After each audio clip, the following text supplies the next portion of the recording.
고린도전서 11장 2절에서 16절입니다. 너희가 모든 일에 나를 기억하고 또 내가 너희에게 전하여 준 대로 그 전통을 너희가 지킴으로 너희를 칭찬하노라. 그러나 나는 너희가 알기를 원하노니 각 사람의 머리는 그리스도요 여자의 머리는 남자요 그리스도의 머리는 하나님이시라. 물은 남자로서 머리에 무엇을 쓰고 기도나 예언을 하는 자는 그 머리를 욕되게 하는 것이요 물은 여자로서 머리에 쓴 것을 벗고 기도나 예언을 하는 자는 그 머리를 욕되게 하는 것이니 이는 머리를 민 것과 다름이 없음이라. 만일 여자가 머리를 가리지 않거든 깎을 것이요 만일 깎거나 미는 것이 여자에게 부끄러움이 되거든 가릴지니라. 남자는 하나님의 형상과 영광이니 그 머리를 마땅히 가리지 않거니와 여자는 남자의 영광이니라. 남자가 여자에게서 난 것이 아니요 여자가 남자에게서 났으며 또 남자가 여자를 위하여 지음을 받지 아니하고 여자가 남자를 위하여 지음을 받은 것이니 그러므로 여자는 천사들로 말미암아 권세 아래에 있는 표를 그 머리 위에 둘지니라. 그러나 주 안에는 남자 없이 여자만 있지 않고 여자 없이 남자만 있지 아니하니라.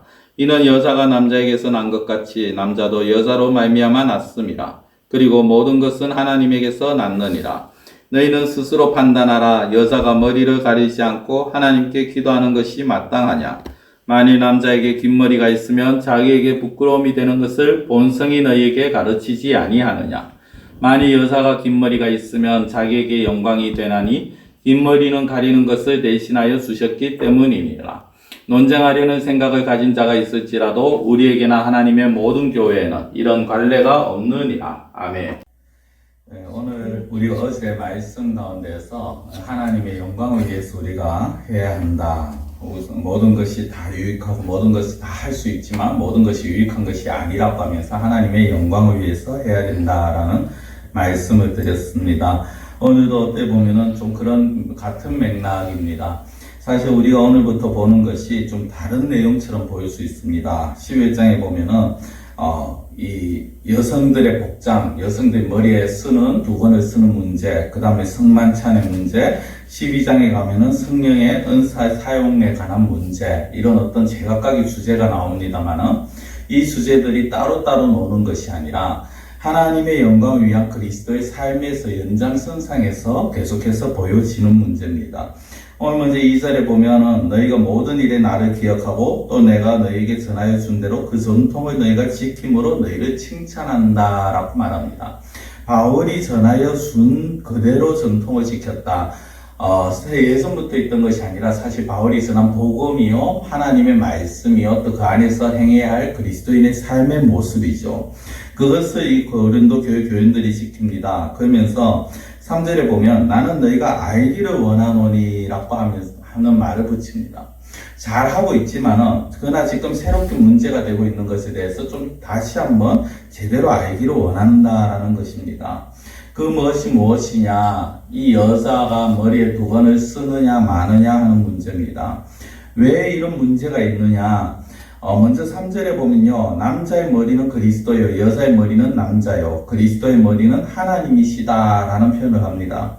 머리라는 표현을 사용하지만 이것이 우리가 쉽게 생각할 수 있는 그런 위계질서의 문제가 아닙니다. 무조건 남자가 위에다, 여자가 아래다, 그런 의미의 말씀이 아닙니다. 다만 이것이 무엇이냐, 4절과 5절에 보면요, 기도와 예언이라는 것이 나옵니다. 이 당시에는 통상적으로 보편적으로 남자가 대표 기도를 합니다. 그리고 보통 남자들이 말씀을 전합니다. 오늘 여기에 보면 예언이라고 표현이 되어집니다만은 구약시대에 하나님께서 하신 말씀, 구약에 약속하신 그 예언의 말씀들을 풀어서 하는 오늘날로 말하면 설교와 같은 것입니다. 근데 여기에 보면요, 이 당시에는 남자도 그렇지만 여자도 대표 기도를 하기도 했고 또 설교를 하기도 했습니다. 근데 그 문제에 있어서 이렇게 표현하죠. 4절에 보면 남자가 머리에 무엇을 쓰고 하면은 머리를 욕되게 하는 것이고, 여자가 머리에 쓴 것을 복구하면은 그것이 또 머리를 욕되게 하는 것이다 라고 표현을 합니다. 이것이 무엇이냐, 여자가 머리에 쓰는 것이 어떤 의미를 가지고 있느냐, 이 로마 시대, 그러니까 지금 바울이 있는 이 당시에는요, 이 로마 사회에서 머리에 수건을 쓴다, 두건을 쓴다라는 건 결혼한 여인으로서 나는 결혼을 했고 나는 품이 있는 그러한 여인이다라는 것을 보여주는 그런 의식입니다. 그래서 오늘 사실 천주교에서 성당에서 보면 여인들이 미사를 드릴 때 여자들이 머리에 이제 하여 어떤 면사포나 두건을 쓰지 않습니까? 그것이 바로 여기에서 나오는 것, 여기에서 유래가 된 것입니다. 근데 이것을 이제 좀 잘못 그들이 오해를 해서 여기에 보면 여자가 머리에 쓰지 않는 것은 머리를 깎거나 미는 것 같이 부끄러운 일이고, 그러하기 때문에 여자들이 머리를 기르든지 아니면은 머리에 두건을, 수건을 써야 된다라는 것입니다. 그런데 그것을 단순하게 그런 차원에서 말을 하지 않습니다. 사실 문제가 있게 된 이유는요, 이 당시에 결혼한 여인들이 써야 한 그 두건을 만약에 결혼한 여인들이 쓰지 않는다면은 그건 두 가지 의미입니다. 하나는 나는 남자를 유혹하기를 원한다라는 그런 의미를 가지고 있고요. 또 하나는 나는 매춘녀다, 나는 돈 받고 몸을 파는 그러한 매춘녀다, 창녀라는 것을 나타내는 그런 모습이 표현이었습니다. 그렇기 때문에 교회에서 어떻게 기도하면서 또는 설교하는 자가 그러한 모습의 그런 어떤 사회적으로 지탄받는 매춘녀와 같은, 아니면 남자를 유혹하고자 하는, 이성을 유혹하는 그런 모습의 모양새는 버려야 된다라는 것이죠. 왜 그래야 됩니까? 7절에 보면은 남자는 하나님의 형상과 영광이니 그 머리를 마땅히 가리지 않거니와 여자는 남자의 영광이니라 라고 나옵니다. 남자가 여자의 영광이 아니라 여자가 남자의 영광이고 남자가 하나님의 형상과 영광이라는 것입니다. 이게 무엇이냐면, 남자는 하나님의 형상을 따라 지음받은 아담이 그렇게 지음을 받았죠. 그렇게 지음받았고 하나님의 영광이 그에게 임하고 여자에게 남자의 영광이 있다라는 것입니다. 그러나 이것이 결코 위계질서를 말하는 것이 아니라는 것을 어디서 보여주느냐, 8절에 이렇게 나옵니다. 남자가 여자에게서 난 것이 아니요 여자가 남자에게서 났으며 또 남자가 여자를 위하여 지음을 받지 아니하였고 여자가 남자를 위하여 지음을 받은 것이다 라고 말합니다. 이것이 무엇을 말합니까? 상부상조입니다. 어떤 이들은 이거를 가지고 잘못 이해를 해서 남자가 여자에게서 난 것이 아니고 남자가 여자 위에 지음 받은 것 아니다, 여자가 남자에게서 났고 여자가 남자 위에 지음을 받았다, 그렇기 때문에 여자는 남자의 어떤 도움을 줘야 되는 그러한 부속적인, 어떻게 보면 남자를 위해서 살아가는 그런 존재들로 그렇게 표현을 합니다만은, 그러나 11절에 이런 말씀이 있습니다. 그러나 주 안에는 남자 없이 여자만 있지 않고 여자 없이 남자만 있지 아니하리라. 이는 여자가 남자에게서 난 것 같이 남자도 여자로 말미암아 났습니다. 그리고 모든 것은 하나님에게서 났느니라 라고 합니다.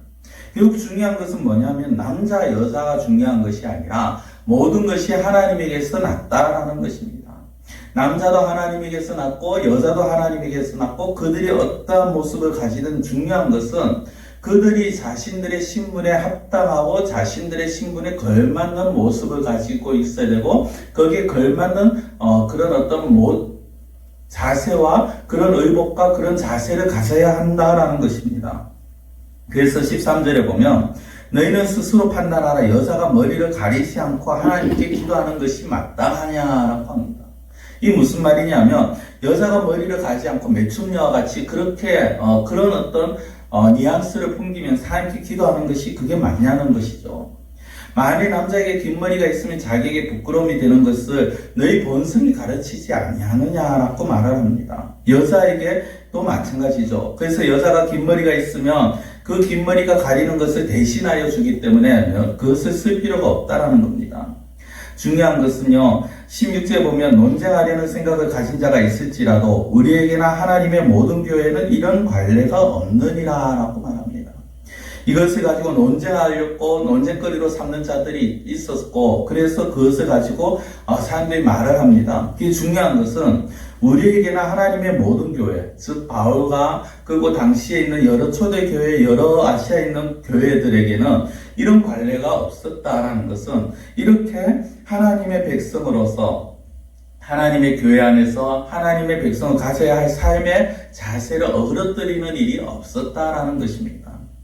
사랑하는 성도 여러분, 우리가 오늘 이 말씀을 보면서 남자가 위에다 여자가 아래다, 남자는 해도 되지만 여자는 할 수 없다, 이것을 말씀드리는 것이 아닙니다. 오늘 저는 이 말씀을 보면서 중요한 것은 그 안에서 정말 하나님의 영광을 가리고 또 하나님의 교회 안에서 자신들이 하는 일이 하나님의 영광을 드러내고 하나님의 일을 하기에 합당한 모습으로 살아갔느냐, 그러한 자세와 그러한 어떤 삶의 뉘앙스를 풍기고 있는지, 아니면 교회 안에서 어떻게 보면 세상 사람들 아니면 세속적인 그런 뉘앙스를 풍기고 있는지 이것을 생각해 봐야 한다는 것입니다. 더 나아가서 머리에 쓰고 안 쓰고도 중요합니다만 더 나아가서 이것은 우리가 정말 교회 안에서 나의 어떤 말과 행동과 생각들이 정말 하나님의 교회에 성도답게 하고 있는지 아니면 세속적인 그러한 모습을 보이고 있는지를 생각해 봐야 될 필요성이 있다는 것이죠.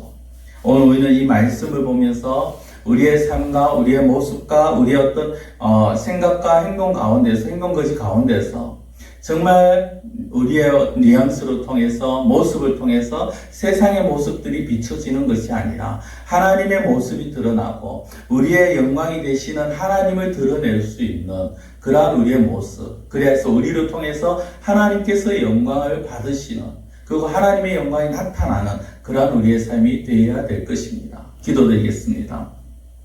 사랑의 하나님 아버지, 우리가 살아가면서 하나님의 모습과 하나님의 형상을 쫓아 지음을 따라 지음을 받은 우리지만은 그러나 우리가 교회 안에서조차도 세속적인 모습으로 살아가고 있지는 않은지 다시 한번 저희들을 돌아보기 원합니다.